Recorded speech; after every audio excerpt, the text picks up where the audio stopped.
I'm looking for clues. I've got a mystery to solve. Come and see. I left it here, right here. A wonderful chocolate cake. And it's gone. Without a trace. Aha! Was it you? Did you take the chocolate cake? No, there's no sign of chocolate on you. And, of course, you wouldn't have taken the plate, would you? Would you? Look, the first proper clue. It's a piece of my chocolate cake. Who has dropped it? What? Look, I think I can see another piece. Let's follow the trail.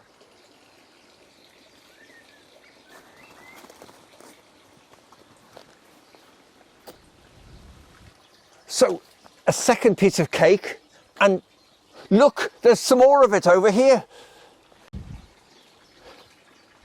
Wait a minute. There's the cake knife.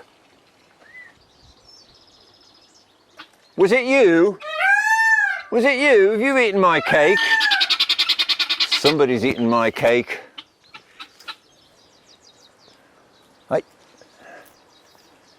Oh. This is worrying. Here's my next clue. It's the plate, but there's no chocolate cake left. It's all gone. Is there somebody there? Hello?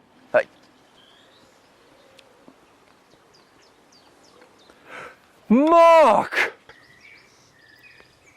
Stuart!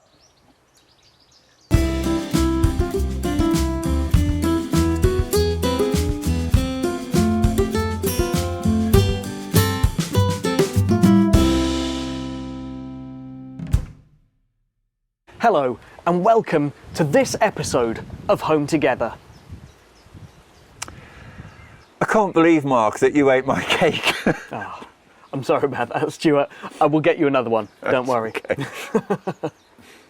But actually, insofar as I was following clues to find out what had happened to my cake, that's what we've been doing in our series of stories from John's Gospel. We've been following clues or signs as to who Jesus really was, who Jesus really is. Perhaps we could look back over some of the stories we've been telling just to see those clues. Let's do that. We heard how he turned water into wine, that he has God's power and cares for ordinary people. We saw how he healed a man at a pool and made him walk, and heard how God cares for the helpless and hopeless, that he is there even in the worst of times. We read about Jesus feeding thousands of people with just a few bits of bread and a couple of fish, and how God provides for people's needs in many different ways. We explored the story of Jesus and his friend Peter walking on water, and heard how we can trust Jesus and that God is there for us, even in difficult parts of life. And last time, we heard about how Jesus made a blind man able to see again, and heard how he helps us to see, to understand how things really are. All these things are clues about who Jesus really is, signs that he really is God, and they also help us to see just what God is like. Here is the game for this episode. For this game, you'll need at least one other person. In your pack, you will find some post-it notes. What you need to do is write a name of a character or a person that you both know on one of the post-it notes. without the other person seeing, and then stick it on their forehead. Their job is to guess who they are by asking questions that you can only answer yes or no to. I have Josh and Catherine here with me to demonstrate this game. Okay. Oh, Interesting. Go for it. go on, ask a question then. Am I a boy? No. Am I a boy? Yes. So if not a boy, am I human? Yes. Okay. Am I a real person or like a cartoon person? Am I a real person? No. Am I a real person? Yes. Oh. Am I old? Yes. Oh. Am I a children's character? Yes. Real and old. Am I on TV? Have I been on TV? Yes. Am I a superhero? Yeah. Am I the Queen? You are the Queen. Yes. You made that look really easy. Am I Batman? No. Am I another person that has man at the end of their name? Yes. Am I Superman? No. Am I Spider-Man? Yes. Yeah. And now I think, Mark, we've got yet another story which has another sign to tell us who Jesus was and indeed who he is. There was once a man called Lazarus. He lived with his two sisters, Mary and Martha. Lazarus and his sisters were really good friends with Jesus. I'm Jesus. One day, Lazarus got really, really ill. His sisters took great care of him. But he didn't get any better. He just got worse and worse. The sisters knew that Jesus could help them, so they sent someone to go and get their friend. Go and get Jesus. Please hurry. The Bible tells us that Jesus loved Mary, Martha, and Lazarus. But Jesus didn't hurry to Lazarus' house to make him better.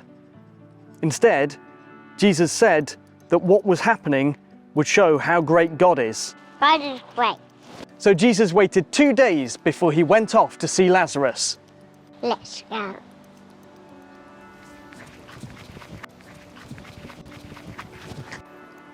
While Mary and Martha were waiting for Jesus, Lazarus got so sick that he died. But that is not the end of the story. As Jesus came near to the town where Mary, Martha, and Lazarus lived, Martha came running out to meet him. Martha said to him, If you had been here, my brother wouldn't have died.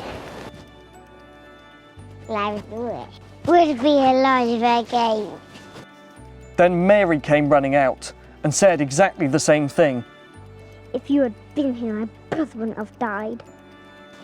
Tell me where he is. Jesus cried as he walked to the tomb. Open the tomb. He's been in there 4 days. It's gonna stink. God is great. So they rolled away the stone, opening the tomb.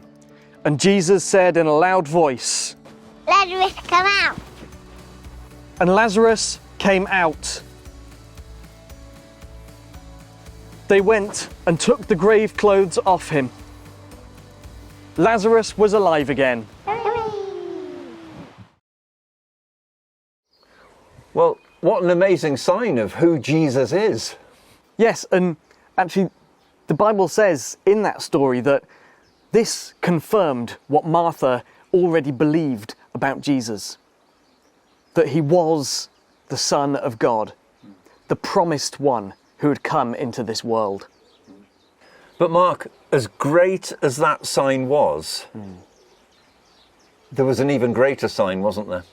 Yes, it wasn't long after this that Jesus himself was arrested, killed, and put in a tomb. But on the third day, Jesus came back to life. He showed that he was more powerful even than death itself. And he had beaten death. He met with and spoke to his friends and followers, who were now certain that he was the Son of God. They shared this good news of Jesus with countless others who also chose to follow Jesus in their own lives. As Christians, we believe Jesus still offers the opportunity to know him. And the choice to follow him for ourselves. Well, that brings us to the end of this series of Home Together. Yes, we're taking a little break over the summer, but we will be back with more episodes after that. It's goodbye from us for now. Yep, goodbye. And here's Sarah with your activities for this episode. Well, hi again, everyone. Welcome back. This episode, your first activity, involves nothing from your pack. Just like Stuart was following those clues to find Mark who'd eaten his cake, I'm going to give you a little challenge. I want you to use what you've got in your house or outside and make a little trail that someone in your home can follow to find you, or to find maybe a toy that you've hidden. You could make a little trail drawing some pictures and hiding them in different spots.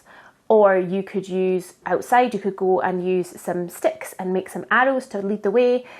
Or you could use any other things. Maybe you could make a little trail of toys. It is up to you. I would love to know how you make your trail though, so please get in touch on the Facebook page or by email once you've done it.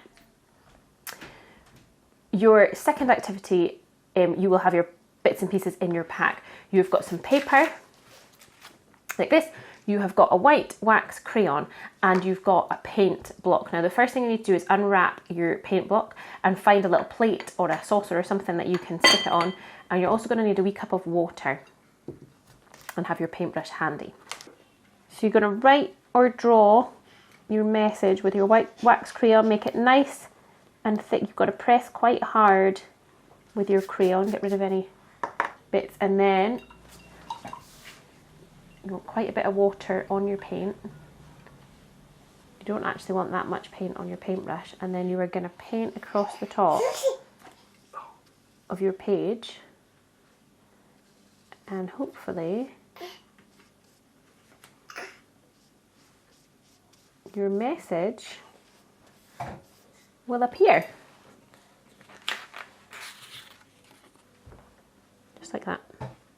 Over this series, we've been hearing lots of different stories about Jesus and all those clues that tell us who he is. If you've enjoyed those stories, you can find them in a Bible.